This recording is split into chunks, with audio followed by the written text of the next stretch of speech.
E aí, mais uma análise hoje. Hoje vamos falar sobre HGCR11, então vamos dar uma analisadinha em como é que tá o fundo. Antes de ir pro relatório do mês de fevereiro dele, eu quero comentar com vocês duas coisas. A primeira delas é que quando você entra em sites como, por exemplo, o Status Invest, você pode ver aqui que o yield dele fica na casa dos 12%, agora que o fundo subiu, e que o PVP dele fica em quase 1, né? E aí a maioria das pessoas podem me perguntar, e elas perguntam, Rafael, então o fundo não tem potencial de upside, esse valor dele é o valor máximo, é o valor justo do fundo. E a resposta, como você pode imaginar, é que não. Mesmo o fundo estando num PVP de 1, e você pode ter sido ensinado que PVP de 1 significa que o fundo está sendo negociado no valor patrimonial dele, que é o valor justo para ele, então o valor justo do fundo seria R$ 95, a gente tem que lembrar que o valor patrimonial dos fundos de papel, ele é reavaliado mensalmente. Então, todo mês a gente tem um novo valor patrimonial. E esse valor patrimonial ele pode subir ou descer baseado na marcação a mercado. Então, como ele investe em CRIs e esses CRIs sofrem marcação a mercado quando a gente tem um aumento ou uma queda no valor da NTNB, que nada mais é do que o Tesouro IPCA. Então, dependendo de quanto que o IPCA negocia, quanto que ele tem a mais, né? Então, IPCA mais 7, IPCA mais 3, quanto é esse a mais, o valor patrimonial do fundo pode mudar. Então, de um momento para o outro, você pode ver o fundo sendo negociado a R$ 90 e ele está a 105 do PVP. Significa que ele não tem potencial de upside? Não, porque assim que a taxa de juros cai e o IPCA+, a NTNB principal, ela cai, a gente está falando que o VP do fundo começa a subir. E aí o fundo volta a ser negociado nesses patamares que ele era negociado antigamente, de mais ou menos R$ 100, cento e poucos reais. Então, ele tem sim potencial de upside. Claro que não é muito, mas ele tem um potencial de upside por conta disso, né? E aí a segunda coisa é a seguinte: eles fizeram uma revogação e cancelamento da oferta porque eles puxaram do nada, ninguém pediu, do nada, absolutamente do nada, por conta própria. Eles, aquele eu quero, eu posso. Puxaram uma emissão de 500 milhões, que era bem ambiciosa, já que isso significa mais de 1/3 do fundo. Só que o que aconteceu? O preço que eles puxaram essa emissão, o preço por cota dessa emissão, era de R$ 103. Hoje, ela negociando a 95, você pode entender que essa emissão aí ficou durante 4 meses sem ser viável, porque a cota do fundo caiu e aí ninguém vai emitir a um valor acima do que está no mercado, senão é mais fácil você comprar só no mercado, né, no mercado secundário, em vez de comprar no primário, que é uma emissão. Então, eles cancelaram essa oferta que ficou por vários meses de stand-by, né, ficou parada ali e agora finalmente cancelaram para não tomar custos a mais, né. Mas agora sim, indo pro relatório do mês de fevereiro do fundo, o fundo aqui da Pátria, né, antiga Hedging Grifo, né, Credit Suisse Hedging Grifo, e aí eles comentam que sobre o Cricota não houve evolução relevante desde o último relatório. E qual que é a situação do Cricota, né? A empresa que pegou o dinheiro emprestado, ela não tem liquidez, então ela não tem como pagar as amortizações e os juros dessa dívida. Só que aí, para pegar essa dívida, ela fez alienação de um imóvel. E aí, esse imóvel, a empresa está tentando vender para poder pagar o CRI. Então, é isso que eles comentam. O CRI, ele segue adimplente, porém, não sabe até quando que eles vão conseguir ter essa liquidez para pagar os juros e as amortizações. E aí, a empresa vem tentando vender esse imóvel, porque se ela vende um imóvel, ela paga os devedores e mantém um pouco para ela. Se ela não paga, tomam o imóvel dela e ela fica sem nada. Então é mais fácil ela tentar vender o imóvel, né? E ninguém vai querer um imóvel velho. É melhor você deixar o trabalho de vender para a empresa do que você ter que tomar isso da empresa, um processo judicial, e aí você ter que vender. Então é mais fácil deixar a empresa vender e ela se virar nos 30. Mas de toda forma, isso aqui é ruim, porque o Cricota, ele representa uma parte relevante do capital do fundo, 5%. Claro que não é um calote direto, mas o fundo tendo uma situação como a que ele tem hoje, significa que o fundo, um dos CRIs do fundo estão dando problema, né? Tem dificuldade para honrar os pagamentos. E isso nunca é positivo, principalmente quando se trata de uma exposição relevante. Além disso, falando de exposições relevantes, a gente teve uma alocação de 30 milhões no CRI EBM Vinhas, e aí já tinha o Vinhas 1, agora vai ter o Vinhas 2. E eles comentam aqui que essa é a segunda operação do Vinhas, que tinha como garantia a alienação fiduciária de condomínios, né? De condomínios residenciais, dos lotes que estavam sendo feitos ali em Goiânia, então loteamento em Goiânia, inclusive me lembra o Tigar11, vou deixar o vídeo aqui no card para você assistir sobre o Tigar11, que investe diretamente em loteamentos e bastante deles em Goiânia, né? E aí eles comentam que a finalização das obras do empreendimento foi feita, e aí tem a carteira de vendas que eles estão seguindo, né, junto com as operações. E eles mostram, e aí eles comentam, não, a gente viu um aumento significativo no preço de venda, não sei o que, porém, a gente fez uma reestruturação da dívida, liberamos mais 30 milhões e alongamos o prazo para 12 anos. Ou seja, eles querem mostrar como se fosse um novo aporte, sendo que na realidade, para mim, mais parece um socorro. Então, a EBM falou, olha, não tenho condições aqui de pagar, vocês me emprestam mais dinheiro, alonga o meu prazo, que aí eu vou conseguir pagar tranquilamente. E para mim foi o que aconteceu. Até porque as garantias antes do fundo, as garantias que o devedor emprestava, que o devedor dava como garantia antes, representavam uma LTV de 75. Agora esse LTV saiu de 75 para 26, o que mostra justamente que não é porque a situação está maravilhosa, não é porque teve um acompanhamento das vendas maravilhoso, aumento nos preços, não, é porque a situação não está muito boa, né? Assim como do Cricota não está muito boa, o EBM, que também representa bastante, também não está muito boa. E o que é o LTV? Se eu falei aqui e você não entendeu nada, o LTV nada mais é do que a garantia sobre o valor que você tem emprestado, né? Então, nada mais é do que o valor que você tem emprestado sobre a garantia. Então, se eu te emprestei R$100 e você me dá 150 sobre garantias, se você me dá 130 em garantias, a gente tá falando de um LTV de 75, que era o LTV antigo. Ou seja, eu te dou R$30 a mais, eu te dou R$130 a cada R$100 que você me empresta de garantia, porque aí se eu der calote, você tem R$30 ali de margem, né? Só que a garantia dele saiu de R$130 a cada R$100 emprestado para 400. É um salto gigantesco. Então você fala, isso não acontece do nada. Ninguém vai querer sair de R$30 para R$300 em garantias do nada, sendo que a empresa está maravilhosa.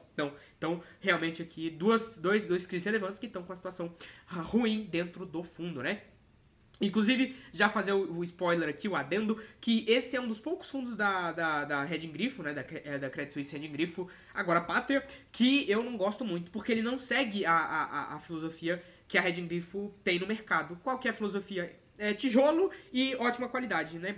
Boa, ótima qualidade. Aqui até segue um pouco a boa qualidade, mas acaba não indo muito para tijolo. E aí na hora que a gente fala dos caras que tocam tijolo tentando tocar papel, também não dá muito bom. Então eu não curto muito. E aí o fundo até vendeu um CRI aqui com prejuízo, mas eu não vou comentar sobre isso, senão vai parecer que o fundo é um monstro horrível, que a gestão é horrível, enfim, não vou comentar sobre isso. Mas não, nada relevante. E aí a gente tem o resultado que segue igual, e aí eles vêm consumindo da reserva, é o 4º mês consecutivo que eles utilizam da reserva, né? Que eles têm consumido da reserva. Só aqui que a gente teve uma pausa, mas a gente vê uma queda das reservas aí nos últimos meses. E aí, a gente tem aqui também, eu queria comentar com vocês sobre as maiores exposições. Então, as maiores exposições são o Alameda Júnior, a BHG, o GPA, a Globo, o Cora, Léo Madeiros e a JFL. E aí a JFL a gente tem uma sobreposição, porque a gente tem a JFL Lorena e a JFL IPs. A gente também tem uma sobreposição no GPA, porque tem o GPA Sênior e tem o GPA Subordinada, tem aqui. Tá por aqui o GPA subordinada. A gente também tem a Alameda Júnior, que tem uma sobreposição, então dá uma exposição na Alameda Júnior de mais de 10%.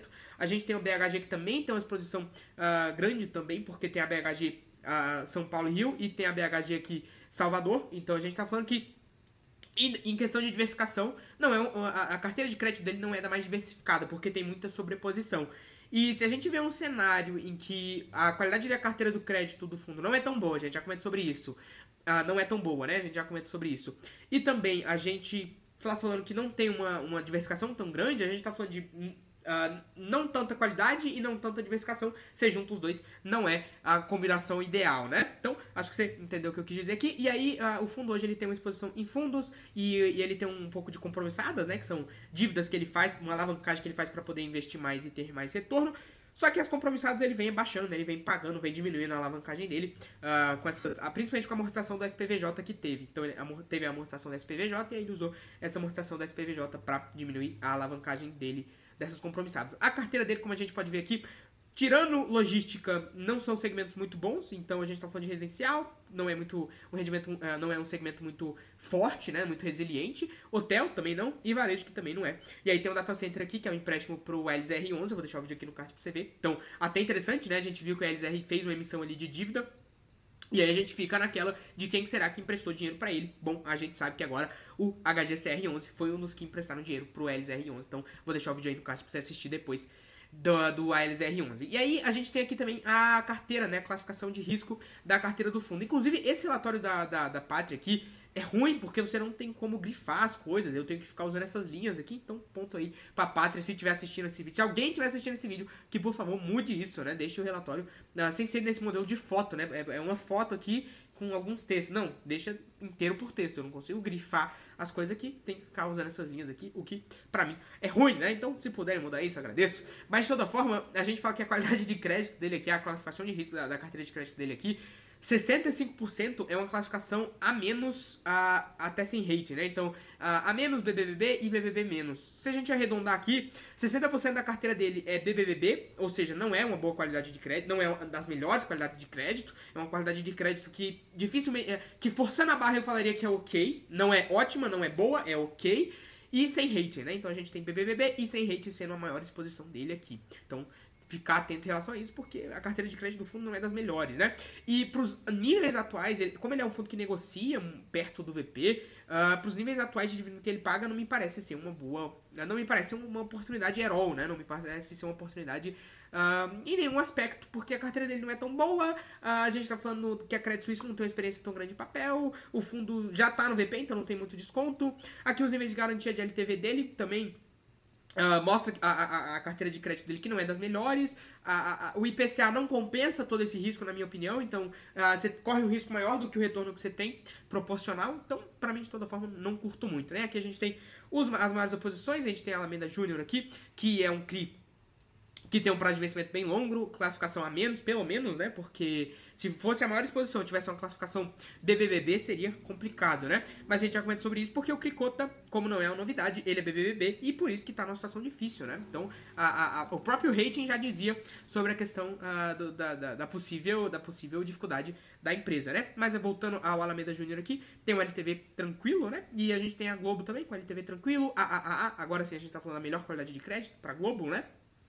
A gente também tem o RBHG, uma classificação A, então passa na prova aí, né? Uma qualidade boa.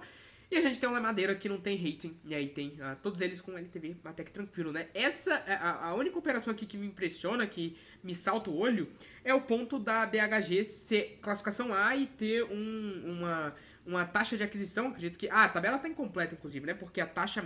eles mostram a taxa média de aquisição, mas não mostram a taxa MTM. Então, é interessante você ter a taxa MTM para poder ver o spread que você tem em relação à NTNB. Mas a BHG, mesmo tendo uma classificação A, eles têm um rendimento de IPCA mais 10, que é bem alto, né? Então, interessante comentar sobre isso. E aí, falando um pouco mais das operações aqui, vamos falar sobre a Alameda Júnior, que é da Alameda Júnior Shopping Centers, né? E aí a gente tá falando de exposição grande, 10%. E aí tem as duas operações, como a gente já conversou. E as garantias são tranquilas, então uma operação que passa tranquilo. A gente também tem aqui, tranquilo assim, né? Pro que o fundo se propõe, pro que a carteira se propõe a fazer. A gente tem a BHG Salvador, e aí a gente tem aqui assim, tem uma operação meio complicada, né? Uma taxa de juros alta para BHG aqui lá em Salvador. As garantias ok. A gente tem também a BHG, eu já volto no Globo, mas a gente tem a BHG aqui, SPI Rio, e aí a gente tá falando também de uma taxinha bem alta também. Então a BHG ali, mesmo tendo uma classificação boa e garantias até que ok, ela paga caro pelas dívidas dela, né? Então, ponto interessante para comentar sobre isso, que muitas vezes acaba deixando a operação da empresa insustentável, mas se a BHG consegue pagar isso com tranquilidade, então, que bom, né? Então, vamos ver se ela consegue manter esse nível de adimplência que ela tem feito, né? A gente tem a Globo aqui, que aí sim, uma taxa baixa, porque é AAA, a classificação de crédito, né? Então, garantias tranquilas também, bem tranquilinho. A Globo é o que menos tem coisa pra falar. E a Léo Madeiras, que aí também tem uma exposição relevante aqui. E uma taxa ok, né? Mas, de toda forma, a carteira de crédito não me agrada. Não tem nenhum potencial muito grande no fundo. Ele não tá descontado. Não tem nada que me brilhe o olho aqui. Assim, no geral, não vejo como uma oportunidade, porque realmente não tem muito o que extrair do fundo nesse atual momento em que ele está sendo negociado, né? A própria emissão do fundo não deu muito certo. Então, assim, de toda forma, não tem muito, assim, o fundo não é horrível, mas também não tem muito o que extrair daqui. Mas sobre o HGCR é isso, inclusive se você gostou da análise, já deixa teu like, já pode comentar aí se você tiver dúvidas, quiser alguma análise, algum fundo que eu analise, pode deixar sempre aí nos comentários. Dúvidas eu sempre leio e respondo, então já curte esse vídeo, compartilha, assiste os vídeos que estão aqui no card, é isso, é nóis e...